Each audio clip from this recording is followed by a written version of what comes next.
Welcome to another episode of Living a Full Life. I'm Dr. Enrico Dolcecore, and I will be helping you today. We're talking about lean muscle mass. As the new year comes around, everyone's working out, trying to get healthy, lose weight, exercise, do all those things. And this is one that's great for men and women. This is a great episode talking about lean muscle mass. Let's talk about the myths and the facts of lean muscle mass, what it is, what it really means, and what they really are, what you need to focus on depending on your age group. As we get older, we don't lose lean muscle mass. What happens is it's harder to maintain lean muscle mass.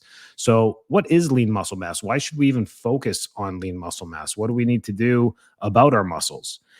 And really, there's a difference when it comes between lean muscle mass and fat. We need to know distinguish the both of them. We all make fun of the fat. We all hate the fat. We hate this stuff. But there's two different tissues on the body, and lean muscle mass weighs more in volume than fat does. So, gaining 10 pounds of fat is noticeable. Gaining 10 pounds of muscle, not so well. That's actually quite noticeable as well. 10 pounds is a lot, but those are two very different things. So we need to know what's different. Muscle is significantly denser than fat, and a pound of muscle takes up about 20% less space than a pound of fat. So it takes up less space. The function, muscle tissue plays an active role in your body. It controls every movement that you do in your body. You can't move without muscles. And it generates heat and stabilizes joints. Fat tissue, on the other hand, mainly serves as an energy storage and insulation. Those are its two functions. So we need a little bit of both. So you hear these people, 2-3% body fat. That's very, very, very lean. And the visceral fat will be very low as well. There's danger areas with that as well. So visceral fat at a certain point is good. The brown fat is good, but then the rest of the cellulite that we talk about in the body is the rest of our fat. And that is a percentage based on your height and weight that we'll get into in a second. So, from an appearance, from the outside in, muscle gives your body a toned and defined look, while fat tends to contribute to a softer and bulkier appearance. And that's just the common conceptions we have out there and the trouble areas that we talk about when it comes to weight loss and exercise and all these things. So, I want to set up a healthy dialogue about muscle and fat and our body. And how we look at it. So health and fitness implications, there's a few things we need to look at when it comes to getting fit or doing anything when it comes to our health. We need to look at four main points really is metabolic rate. We need to understand what our metabolic rate is, our insulin sensitivity level, our strength and performance, and our overall health from an eagle's eye view. So before we jump into things like extreme diets or extreme workouts, we need to understand those four things. So metabolic rate is muscle has a higher metabolic rate than fat, meaning it burns more calories even at rest. This can lead to a higher overall calorie expenditure and easier weight management. So understanding our metabolic rate, that's what it is. Insulin sensitivity, muscle cells are more insulin sensitive than fat cells. Which means your muscle cells react to insulin much more quicker than your fat cells, which means they take up glucose more readily, helping to regulate blood sugar levels. So it's actually our lean muscle mass that helps regulate our blood sugar levels. Just a quick little biology lesson about sugar is once we ingest sugar starts to digest in our mouth. The enzymes in our saliva react to simple sugars and carbohydrates first. They start to break it down by the time it gets to the stomach. That's why they taste so good. We break it down in our mouth, we change the flavors of it, we feel that the sugar dissolve, and even from carbs. It can come from bread, from rice. The stuff tastes good immediately because our enzymes in our mouth are starting to digest it. So by the time it gets to the stomach, it's easily digested and absorbed very quick. Protein takes a little bit longer. The hydrochloric acid in the stomach has to take a little bit longer to break that stuff down. And fat chains have to be broken in the stomach as well and absorbed later on in the digestive tract. So we need to understand those few things there. Once we break down the simple sugars into glucose, fructose, sucrose, whatever it may be, they break into those chains and they enter into the bloodstream. This is where if enough of the sugar starts flowing into our bloodstream and we absorb it, we start to release insulin hormone. It's a hormone from the pancreas. It's triggered through the pituitary. So we do this and we start to release insulin. Insulin is a transporter. It goes and binds to all the sugar in the blood and it brings it to the lean muscle first. And the muscle, the gatekeeper at the muscle says, let's we need glucose, we need to fill the reserves in our muscles, and they convert it to glycogen. And those glycogen stores are in the muscle. And once those reserves are full, then anything flowing in the bloodstream goes and gets processed through the liver and converted to fat storage. Every process does this. Even excessive fat or triglycerides in the body will go to the liver, get synthesized, and be stored as fat. Even excess protein. Everything that's in excess will be synthesized through the liver and converted. So our goal is to find the middle ground. We'll get into that in a second. Okay, so that's insulin sensitivity. So because the muscles are so demanding for glucose and to convert it to glycogen, they're the ones that want this. Now, what are these energy stores in muscle? The energy stores in our muscle are pretty much used based on what we do during the day. Our basal metabolic rate uses muscle energy. So just by sitting and standing and walking and just bending and tying our shoes, just the little things that we need to do each and every day, has a basal metabolic rate that consumes a certain amount of energy. We measure this all through calories because that's the unit of energy that we measure, but we can do this through grams and through micronutrients that go through there as well. So that's why the muscles need it first. Fat really doesn't demand much. Like the fat cells in our body are not demanding for more carbs or more fat to be developed. They're just there to store for a rainy day or for a famine or for starvation or hibernation or whatever it is that we're doing. Maybe we don't find food for a while, right? We're still programmed Paleolithically before all of modern civilization to survive. So that's the thing there. We'll circle back to all of this in a second. Strength and performance. We need to know the health and fitness implications, right? We talked about strength and performance. Building muscle mass can increase your strength, power, endurance, and improve performance in physical activities. We know this. The stronger and more enduric a muscle is, the more we can do for longer periods of time, which is great. That's why we want to maintain lean muscle mass and keep it active for both strength and endurance. Overall health has a huge implication to our outcomes. So having a higher muscle mass to fat ratio is associated with a lower risk to various chronic diseases and inflammatory diseases such as heart disease, diabetes, and even most types of cancers. So there is an overall health implication to lean muscle mass and staying fit. But some of these, what happens if we do have diabetes, or what happens if we do have some heart condition, or what happens if we've gone through cancer in the past? These are things we have to look at before we throw people into excessive diets. So we're going to dive in here, but both muscle and fat are essential components of the body, but having a healthy balance is crucial for optimal health. Like we talked about, being super lean, like on the front of Muscle Magazine, is not fitness. And if you go to some of these celebrities who've trained for these major roles, like Ryan Reynolds with his Marvel stuff, and Deadpool, Thor, who played Thor, Christian Hemsworth for Thor, Wolverine, all these guys that have gone through these major cuts, even Chris Pratt, and they have it on their social media, and they joke about the process and the extremes that they go to look like that. And it's also edited, by the way, but to go through that, Ryan Reynolds has said flat out, like, this is not sustainable. Like what I did for this was painful, and it was hard to maintain for the shoot. And immediately when we were done, I gained 15 pounds. Like I went back to normal because it's impossible to maintain that.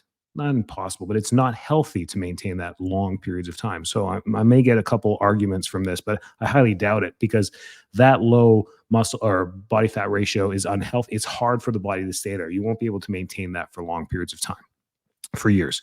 Building muscle mass can offer numerous benefits in the process of building it, including increasing your metabolism, improving that insulin sensitivity that we talked about, enhance strength and performance, and reduce the risk of those chronic diseases that we talked about. Focusing on healthy eating, regular exercise, and adequate sleep are key factors in promoting a healthy, lean muscle mass and reducing body fat. That is the introduction to this podcast. Let's dive in to lean muscle mass.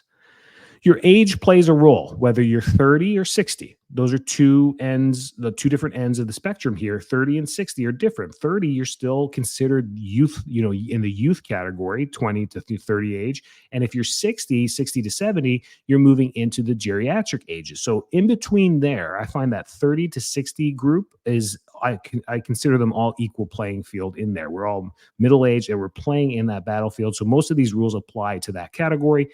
If you're 20 or if you're 70, we have to modify some of the things that I'm going to say here. But first step first, when doing this for your lean muscle mass, is you got to calculate your maintenance calories. Almost virtually all Americans don't even know what their maintenance calories are. We were duped in the 90s with the caloric labeling on our food packages through the politicians that passed those acts in nutrition, showing that the 2,000 calorie diet was an average diet. It's not true. And listen to this. The amount of energy your body needs to function at rest is how you calculate this. So you multiply your body weight. Doesn't matter if you feel like you have too much body fat right now or not. Whatever your weight is right now in pounds, you multiply that by 14. And this becomes your maintenance calorie base. This is pretty much what you need to maintain the weight that you're at. So if you're 150 pounds, I mean, that's 2,100 calories. Makes sense? If you're 200 pounds, that's 280 or 2,800 calories. You guys see where that is?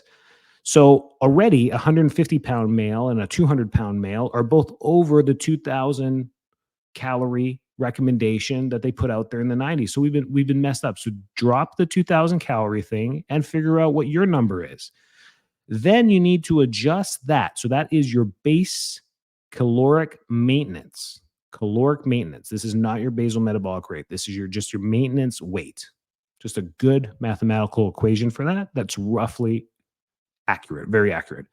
Adjust your activity level. So now you have to be honest with yourself. Are you lightly active, moderately, very active, or extremely active? Very few people are extremely active. Might be like somebody like a personal trainer who's doing their own workouts during the day and helping other people through their workouts. So hopping on the floor and be like, no, this is how you do your form. You want to bend the elbows. You want to do the push-ups like this. So they just finished their workout at 6 a.m. and now at 2 p.m. they're showing other clients how to do push-ups on the floor. That would be somebody who's extremely, and they go play volleyball in the afternoon for rec and all that. So they're super active. That would be a very active person.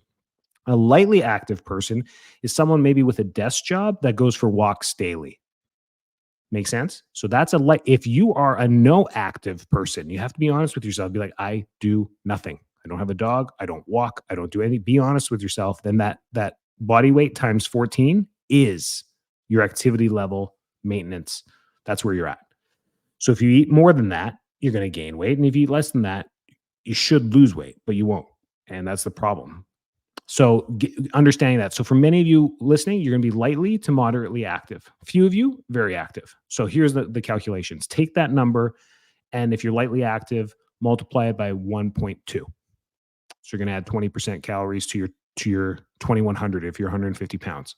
If you're moderately active, you're going to do 1.5, 1.55 to be exact, but 1.5. Okay? And if you're very 1.75, and if you're extremely 2, you can double your calories. But imagine eating 4,200 calories a day. So see why we can't go there. So do not go there. So lightly or moderately, you got to just choose. So a lightly active person is somebody who goes for a walk, doesn't really elevate their heart rate every day, but moves a little bit, gets their steps, maybe gets 7, 8, 9, 10,000 steps a day. Moderately active is somebody who goes to the gym, maybe has like a 2-3 time a week gym protocol that they do. That would be somebody who's moderately active. Very active would be gym protocol plus plays, hockey in the evenings 3 times a week, and goes every day, goes for a jog or goes for a walk. That'd be a very active person. Okay. So 1.2, 1.5 for most of you, maybe 1.75 for the very active crew. We good so far? So the 150 pound male or female is going to times it by 14. We're going to get to 2,100 calories for our base caloric maintenance. Then we're going to adjust it as, let's say you're moderately active, 1.55. We are now at 3,255 calories, the adjusted. Okay. So this is where we start to measure protein, fat, and carbohydrates. Okay. Are we doing okay? So determine your protein intake. This is crucial for muscle repair and growth. You want to aim for about 1 gram of protein per pound. Again, if you're at 150 pounds, you want to eat 150 grams of protein to maintain your lean muscle mass. What do you need to do if you want to increase muscle mass? Increase that. Set your fat intake to 20%. This is just a great rule. Some say 20 to 30%. I say 20% of your caloric intake. So if your adjusted caloric intake is 3,200 calories, 20% of that, 640 calories per day, can come from fat. That's under 100 grams a day, because 100 grams of fat is 900 calories. So that would be about 60 grams of fat per day. Okay. Using apps like MyFitnessPal and those types of things that track macronutrients is great. I love it. Use it for a month or two. You do it for 30 or 45 days straight, and you'll get a general idea of where your macronutrients are coming from. Then divide the remaining calories that are left after you've determined your protein, 150 grams, after you've determined your fat, 60 grams. Divide the remaining calories between carbs and protein. So the remaining calories after fat come from carbohydrates and protein, which can be varied depending on the preference of your fitness goals. 40 to 60% carbs and 35% protein is a common starting point. Okay, so let's go through this and just kind of 150 pounds is just a simple math to do. We're at 2,100 calories because we times that by 14, basal metabolic. That's what we need for our resting caloric intake. We adjust it because we're moderately active. We're now eating 3,200 calories a day to maintain the workouts that we do. Our protein is calculated at 150 grams. Our fat intake is, 20, let's say 25% of 3,200 calories becomes 90 grams. And our carbs and protein that are remaining is the 3,200 calories minus 800 calories for the fat minus 150 grams of protein times 4. So that would be 600 calories from the protein equals 1491. I'm sorry for all these numbers. As I'm saying this, I'm like, oh my gosh, I'm losing everybody. So what's left with your carbs and protein is 1,500 calories. So if the carbs are 50% and the protein's 50%, leaves you with about 750 calories of carbs and 750 calories of protein. We're going to get into something. This is maintenance, right? Like this is maintaining calories for somebody who's active. So now we know what to eat. And then these are just general guidelines. So now the factors we need to look at is body composition. We need to know our fat percentage, our training program, and our food tolerances and preferences. We need to know what we can and can't eat. Some of us have allergies. Some of us are intolerant. So when we're getting into this stuff, it takes a little bit of help. And the reason so I'm going to give you my personal story. Why, Enrico, why are you doing this podcast? You're not Arnold Schwarzenegger. No, I'm not. But I've been on a journey, and I'm on a 24-month journey personally that I've trying things through my personal goals. And without getting into too much details about myself, I'm going to tell you the story. Last May, a gym close to my house opened up, a brand new gym. I swear, everyone in town is a member. The thing's packed. But anyways, I go there and I hired a coach out of Utah. He's a fellow chiropractor and bodybuilder. And I'm like, man, we're about the same age. Help me out. What's going on? So he set up a whole training program for me and how to eat with protein. And the protein for me, I weighed when I started was 210 pounds. And he's like, you got to eat 240 grams of protein per day. He was keeping that 1 or 1.2, right, of protein for me. And I want you to do this workout program 4 times a week. It was chest, back, legs, shoulders. And we just repeat every week. And I've been doing this consistently for 7 months. I have the Tanata body composition thing in our office that I use for all of our weight loss clients. And I've been keeping track at least once a month of what's going on. I have gained 10 pounds of lean muscle mass on this thing, and I weigh 208 pounds. I'm exactly the same weight as I was last May. I'm frustrated because I'm working so hard. I'm like, why am I not losing weight? But he's like, remember, the weight doesn't matter. Your trimmer, you've lost 20%. So of the 10 pounds of lean muscle mass that you've put on, you've obviously lost 10 pounds of fat. Like pretty easy to determined that because you've stayed about the same weight. Do you feel any trim? I'm like, absolutely. We're taking pictures every, 2 weeks or so. And then we can see it. The shoulders have definitely put on a lot, and my upper back has put on a lot as well. I can tell. My wife can tell. People can tell. So that's great. So the lean muscle mass is there, and I can measure it quantifiably with the technology I have in my office, which is awesome. So we can see this. So I'm like, my metabolism should be going up, right? I should be losing weight. And I'm just like most of my patients with the trouble areas and wanting to lose weight. But this time I'm on a journey to do it permanently. I want to see permanent change with permanent health effects. So that is the cool thing about it. Consistency is key here, and it works. And for the first time, fueling myself, man, 200 grams of protein is a lot. I was eating egg whites for breakfast, peanut butter, a protein shake once a day, tons of chicken, and trying to cut the carbs and very little fat. He had me on a low fat diet with more carbs because of the working out, which makes sense. So that's why you need a little bit of guidance with this.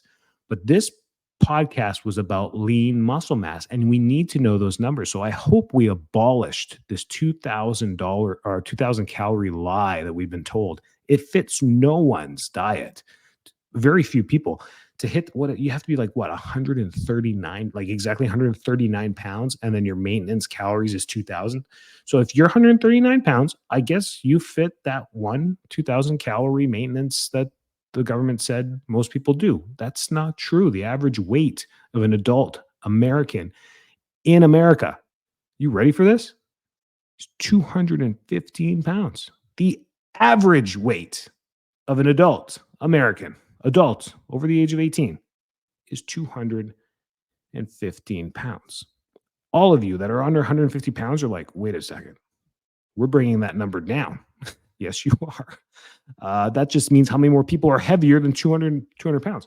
So it just shows you where we're at. So no one fits the 2,000 calorie thing. I don't know where this came from.